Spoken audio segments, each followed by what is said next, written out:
আমরা দাঁড়িয়ে আছি সিলেটের ঐতিহ্যবাহী এমসি কলেজ মাঠে।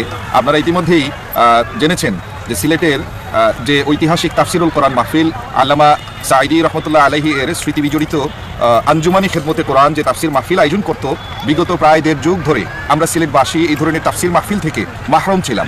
আলহামদুলিল্লাহ, আল্লাহ তাআলার অসংখ্য অগণিত শুকরিয়া যে 1.5 যুগ পর আজ আমাদের মধ্যে আল্লামা সাঈদী রহমতুল্লাহ আলাইহি নেই, কিন্তু তার স্মৃতি বিজড়িত আঞ্জুমানি খেদমতে কোরআন আরও বড় পরিসরে, আরও বিশাল কর্মযজ্ঞের মাধ্যমে দেশের অনেক বড় বড় উলামায়ে কেরামদেরকে নিয়ে আগামী 9, 10 এবং 11 জানুয়ারি তাফসিরুল কোরআন মাহফিলের আয়োজন করতে যাচ্ছে। যে তাফসিরুল কোরআন মাহফিলে আলোচনা পেশ করবেন আমরা ইতিমধ্যেই জেনেছি, আপনারাও হয়তো জেনেছেন, দেশ বরেণ্য উলামায়ে কেরাম, দেশের প্রখ্যাত আলিম, হাজার হাজার আলিমের উস্তাদ আল্লামা কামালউদ্দিন সৈয়দ কামালউদ্দিন জাফরি হুজুর, পাশাপাশি আমাদের সিলেটের সর্বজন শ্রদ্ধেয় আমাদের উস্তাদ শেখ ইসহাক আল মাদানী, তিনিও আলোচনা পেশ করবেন এবং আরও উলামায়ে কেরামগণ আলোচনা পেশ করবেন। এবং এই মুহূর্তে ইয়াংদের মধ্যে অত্যন্ত জনপ্রিয় একজন মানুষ, যার নাম দেশ বিদেশ সকল জায়গায় ছড়িয়ে ছিটিয়ে আছে, অনেকেই জানেন, যাকে অনেক ইয়াংরা ভালোবাসেন, ডক্টর মিজানুর রহমান আজহারি, তিনিও আমাদের মাঝে উপস্থিত থাকবেন এবং গুরুত্বপূর্ণ আলোচনা পেশ করবেন ইনশাআল্লাহ। সবার দাওয়াত রইল এবং সম্ভবত 11 তারিখে মহিলাদের সকাল 10টা থেকে মহিলাদের জন্য আলোচনা ব্যবস্থা করা হয়েছে ইনশাআল্লাহ।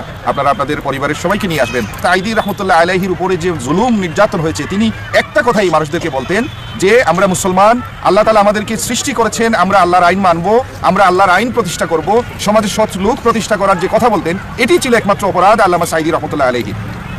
অথচ যে বাতিল যে জুলুমবাদ যে মানুষগুলো, সেগুলো তার এই দাওয়াতের মর্মবাণী বুঝতে পারেনি, যার জন্য তার উপরে নেমে এসেছিল অত্যাচারের স্টিম রুল। যাই হোক, আজকে সাঈদী সাহেবের সেই দাওয়াত ঘরে ঘরে পৌঁছে যাচ্ছে, দলে দলে মানুষ এই ইসলামের ছায়াতলে এসে আশ্রয় নিচ্ছে আলহামদুলিল্লাহ।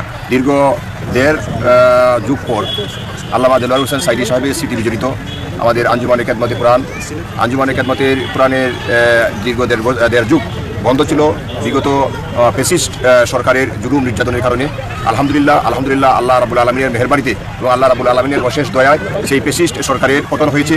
এখন সেই 1.5 যুগ পর আমাদের সাঈদী সাহেবের স্মৃতি বিজড়িত আঞ্জুমানে খেদমতে কোরআনের তাফসির মাহফিল সিলেট এমসি কলেজ মাঠে, ঐতিহ্যবাহী এমসি কলেজ মাঠে অনুষ্ঠিত হতে যাচ্ছে।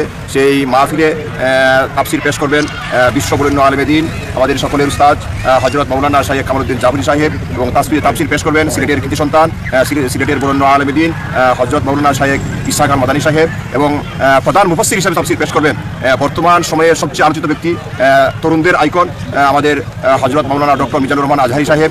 এরপরে তাফসির পেশ করবেন আমাদের বর্তমান সময়ের সবচেয়ে আলোচিত ব্যক্তি হযরত মাওলানা মুফতি আমির হামজা সাহেব, আব্দুল্লাহ আল আমিন সাহেব, এবং সৈয়দ আলী মুসামা সাহেব। আরও অন্যান্য দেশ বরেণ্য এবং স্থানীয় উলামায়ে কেরাম তাফসির পেশ করবেন।